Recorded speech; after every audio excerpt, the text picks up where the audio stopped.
প্ৰধানমন্ত্ৰী নৰেন্দ্ৰ মোদী ডাঙৰীয়াই যেতিয়া আমাৰ দলৰ সদস্য পদ নৱীকৰণ কৰিছিল তেখেতে আমাক আহ্বান জনাইছিল যে 18 বছৰৰ পৰা 25 বছৰলৈ এই নতুন প্ৰজন্মক ভাৰতীয় জনতা পাৰ্টিৰ কাৰ্যকৰ্তা হিচাপে আমাৰ দললৈ আদৰণি জনাব লাগে। কেতিয়াবা আমাৰ মনত প্ৰশ্ন আহে যে মহাবিদ্যালয়ত আমি সদস্য কৰিব পাৰো নে নাই, বিশ্ববিদ্যালয়ত আমি সদস্য কৰিব পাৰো নে নাই। ৰাজনৈতিক দলৰ এইটো এটা দায়িত্ব যে যেতিয়াই ভোটাধিকাৰৰ বয়স তেওঁলোকে লাভ কৰে তেতিয়াই তেওঁলোকে ৰাজনৈতিক দলৰ সদস্য পদো গ্ৰহণ কৰিব পাৰে। কলেজ বিশ্ববিদ্যালয়ত আমি নিৰ্বাচনত প্ৰতিদ্বন্দ্বিতা নকৰো, কিন্তু তাৰ অৰ্থ এইটো নহয় যে কলেজ আৰু বিশ্ববিদ্যালয়ত পঢ়া ছাত্ৰ ছাত্ৰীসকল ভাৰতীয় জনতা পাৰ্টিৰ সদস্য হ'ব নোৱাৰিব।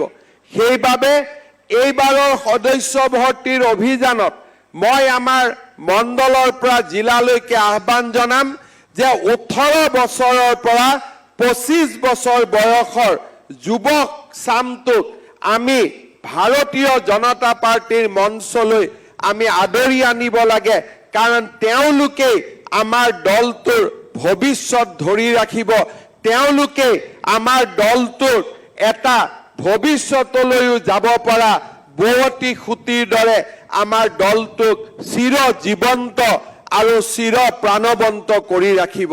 প্ৰধানমন্ত্ৰী নৰেন্দ্ৰ মোদী ডাঙৰীয়াই যেতিয়া আমাৰ দলৰ সদস্য পদ নৱীকৰণ কৰিছিল তেখেতে আমাক আহ্বান জনাইছিল যে 18 বছৰৰ পৰা 25 বছৰলৈ এই নতুন প্ৰজন্মক ভাৰতীয় জনতা পাৰ্টিৰ কাৰ্যকৰ্তা হিচাপে আমাৰ দললৈ আদৰণি জনাব লাগে।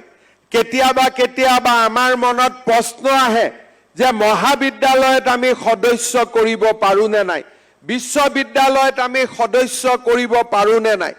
ৰাজনৈতিক দলৰ এইটো এটা দায়িত্ব যে যেতিয়াই ভোটাধিকাৰৰ বয়স তেওঁলোকে লাভ কৰে তেতিয়াই তেওঁলোকে ৰাজনৈতিক দলৰ সদস্য পদো গ্ৰহণ কৰিব পাৰে। কলেজ বিশ্ববিদ্যালয়ত আমি নিৰ্বাচনত প্ৰতিদ্বন্দ্বিতা নকৰো, কিন্তু তাৰ অৰ্থ এইটো নহয় যে কলেজ আৰু বিশ্ববিদ্যালয়ত পঢ়া ছাত্ৰ ছাত্ৰীসকল ভাৰতীয় জনতা পাৰ্টিৰ সদস্য হ'ব নোৱাৰিব।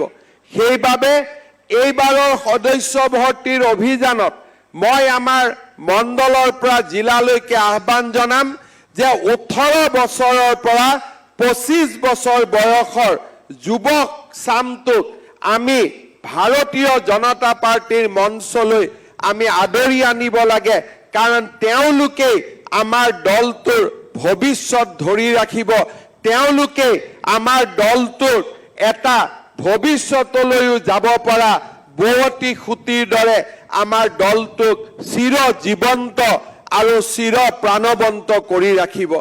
যিকোনো খবৰৰ বাবে যোগাযোগ কৰক 7099017330 অথবা 7099017990 নম্বৰত।